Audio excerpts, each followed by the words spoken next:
نماز وحشت کے دو طریقے ہیں. کتنے طریقے ہیں؟ دو طریقے ہیں. ٹھیک ہو گیا. نماز وحشت یعنی اس نماز کو کہا جاتا ہے جو کہ اس رات یعنی دفن کے رات میت کے لیے جو نماز پڑھی جاتی ہے اس نماز کو نماز وحشت کہا جاتا ہے. مرنے کے دن نہیں، میت آج مرا لیکن 3 دن بعد دفن ہوا تو آج رات ہم نماز نہیں پڑھیں گے، لیکن جس دن دفن ہوا اس دن جو ہے نا رات کو میت کی جو مغفرت کے لیے جو 2 نماز پڑھی جاتی ہیں اس کو کیا کہا جاتا ہے؟ نماز وحشت. اس کا وقت جو ہے نا رات کے کسی بھی حصے میں آپ پڑھ سکتی ہیں، کوئی مسئلہ نہیں، لیکن اس کا بہترین وقت یہ ہے کہ نماز عشاء کے بعد اس کو کیا کریں؟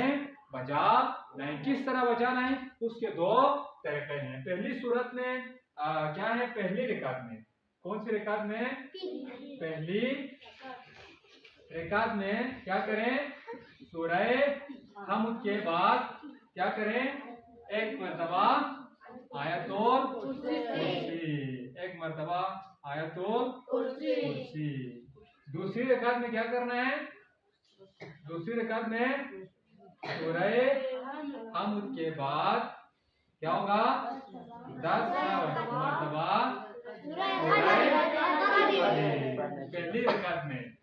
پہلی رکعت میں سورہ حمد کے بعد سورہ آیت الکرسی، اور دوسری رکعت میں کیا؟ سورہ حمد کے بعد 10 مرتبہ سورہ قدر. یہ پہلی صورت ہے. اس کا دوسرا طریقہ کیا ہے؟ ایک اور طریقے سے بھی اس کو پڑھا جا سکتا ہے. اگر کسی کو آیت الکرسی پڑھنا نہیں آتا تو دوسرا طریقہ کیا ہے؟ دوسرے طریقے کے پہلی رکعت میں. کون سی رکعت میں؟ پہلی رکعت میں کیا کریں گے؟ سورہ حمد کے بعد 2 مرتبہ کیا کریں گے؟ سورہ توحید پڑھیں گے. سورہ توحید پہلی رکعت میں. سورہ حمد کے بعد 2 مرتبہ سورہ توحید پڑھیں گے.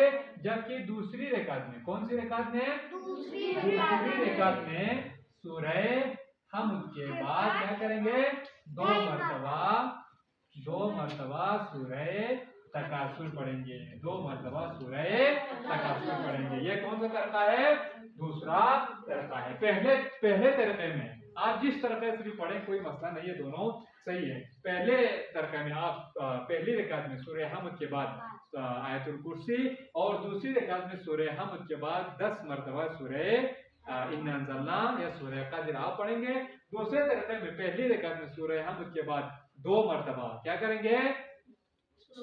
سورہ توحید قل هو اللہ احد، اور دوسری رکعت میں سورہ حمد کے بعد 2 مرتبہ سورہ تکاثر پڑھیں گے. یہ 2 طریقے.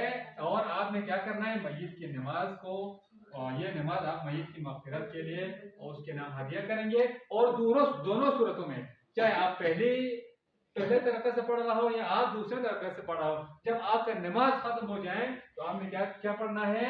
اللہم صلی علی محمد وآل محمد وبعث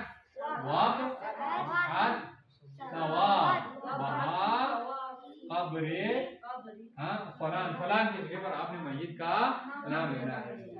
وبعث ثوابها الى قبر یعنی موسیٰ ابن علی، یعنی میت کا نام موسیٰ ہے، اس کے والد کا نام کیا ہے؟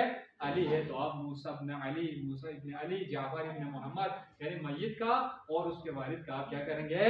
نام لیں گے. اس طرح آپ میت کی مغفرت کے لیے نماز پڑھ سکتی ہیں. اور اس کی بہت زیادہ روایت میں تاکید ہوئی ہے. اگر کوئی مومن، اگر کوئی مسلمان اس دنیا سے چلا جائے اور جس دن اس کو دفن ہو جائے تو اس دفن کی رات آپ جو ہے نا میت کی مغفرت کے لیے یہ 2 رکعت نماز آپ پڑھ سکتا ہے. اور بہتر یہ ہے کہ نماز عشاء کے بعد اس کو کیا کریں؟ عشاء کے بعد آپ اس کو بجا لائیں. ٹھیک ہو گیا؟